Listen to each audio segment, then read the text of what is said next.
જ્ઞાનેશ કુમારને ભારતના નવા મુખ્ય ચૂંટણી કમિશનર તરીકે નિયુક્ત કરવામાં આવ્યા છે.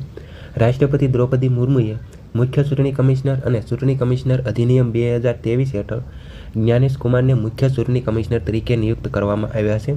કમિશનરની નિમણૂક પસંદગી સમિતિની ભલામણ પર રાષ્ટ્રપતિ દ્વારા નિમણૂક કરવામાં આવે છે.